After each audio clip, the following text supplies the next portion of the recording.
আপনার কাছে একটু জানতে চাই যে প্রধান উপদেষ্টার এই বক্তব্য যেহেতু আন্তর্জাতিক অপরাধ ট্রাইব্যুনালে বিচারেরও একটি বিষয় এখানে আছে এবং সেক্ষেত্রে নির্বাচন কমিশনও দেশের সামগ্রিক বাস্তবতার কথা চিন্তা করে আওয়ামী লীগের ব্যাপারটি স্থগিতের জন্য বলেছে। তো সব মিলিয়ে প্রধান উপদেষ্টার এই বক্তব্যকে আপনি কিভাবে দেখছেন? আমি তো মনে করি বক্তব্যটি পুরাটা পড়লে জি আপনি স্পষ্ট হয়ে যাবেন। আমরা আসলে একটা বক্তব্যকে যখন পার্শিয়ালি বিশ্লেষণ করি তখন কোনো সুনির্দিষ্ট মেসেজ পাই না। একটা স্পিচ কিংবা একটা ডকুমেন্ট কিংবা কোনো ব্যক্তির একটা উদ্ধৃতিকে ইন ইটস এন্টায়ারিটি পড়তে হয়, পুরোটা মিলে পড়তে হয়। আপনি পুরোটা দেখলে দেখতে পাবেন উনি এইবারের নির্বাচনের ব্যাপারে সম্পূর্ণভাবে নিগেট করেছেন। জি কিন্তু এই যে আওয়ামী লীগকে এইভাবে ইলেকশন প্রসেস থেকে সরিয়ে রাখা, এটা কি করে সরিয়ে রাখবে, কিভাবে, কি প্রসেসে, কতদিন? আমরা একটা দেখতে পাচ্ছি যে যুদ্ধাপরাধ ট্রাইব্যুনালে একটা মামলার বিচার প্রায় শেষের দিকে, এবং আমি যেটা বুঝতে পারি আমার প্রাথমিক চিন্তা ভাবনায় যে অক্টোবর মাসেই হয়তো একটা মামলা শেষ হয়ে যাবে। তারপরে প্রশ্ন এখানে তারা তুলেছেন যে দল হিসেবে তার বিচার প্রক্রিয়াটা কি হবে। নতুন যে আইন করা হয়েছে এই আইনে দল হিসেবে বিচার করার অপশন রাখা হয়েছে। তো প্রসিকিউশন টিমের পক্ষ থেকে এই প্রশ্ন উত্থাপন করা হয়েছে যে দল হিসেবে যদি আওয়ামী লীগকে বিচার করতে হয় তাহলে যে ধরনের তদন্ত প্রক্রিয়া এখানে হাজির করতে হবে সেই তদন্ত প্রক্রিয়া হাজির করে তারা যদি একটি নির্ধারিত মামলা নম্বর দিয়ে তদন্ত শেষ করে ট্রাইব্যুনালের সামনে একটি ফর্মাল চার্জ সাবমিট করেন তবেই বিচার প্রক্রিয়া শুরু হবে। আওয়ামী লীগের দল হিসেবে কোনো বিচার প্রক্রিয়া শুরু হয়নি, হয়েছে হলো বিভিন্ন ব্যক্তি।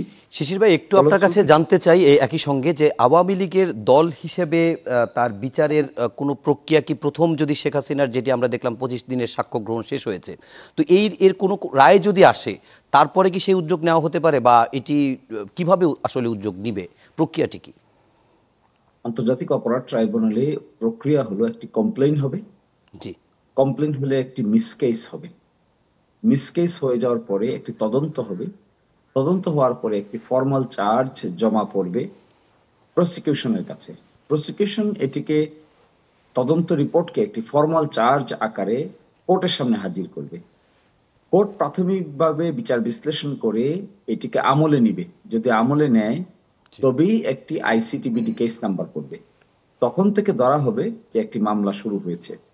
এর আগে হলো তদন্ত প্রক্রিয়া, তদন্ত প্রক্রিয়া শেষ করে যদি আদালতের সামনে উপস্থাপন করা হয় তবেই মামলাটি শুরু হবে দল হিসেবে।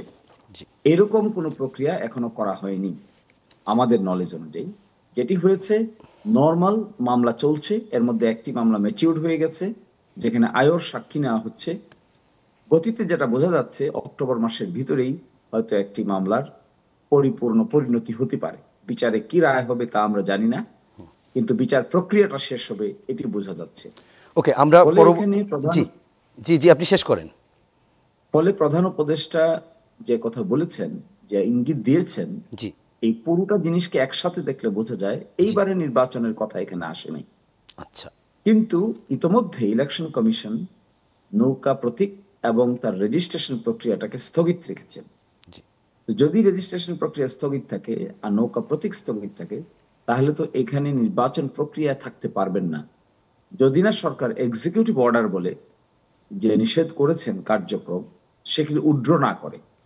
হ্যাঁ, আইনে বিধান আছে, যে আইন অনুযায়ী নিষেধ করা হয়েছে সেই আইন অনুযায়ী বিধান আছে যে এক্সিকিউটিভ আদেশে চাইলে ওই আগের নিষেধাজ্ঞা আদেশটাকে বাতিল করা যায়।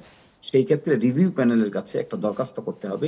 রিভিউ প্যানেল যদি মনে করে যে এটি তারা অতীতের আদেশকে বাতিল করবেন তাহলে তারা বাতিল করতে পারেন, এটিও আইনের বিধান আছে। কিন্তু সেই ধরনের কোনো পরিবেশ আপাতত আছে বলে আমি মনে করি না। আমার বিশ্লেষণ অনুযায়ী আপাতত আমি এর কোনো সম্ভাবনা দেখছি।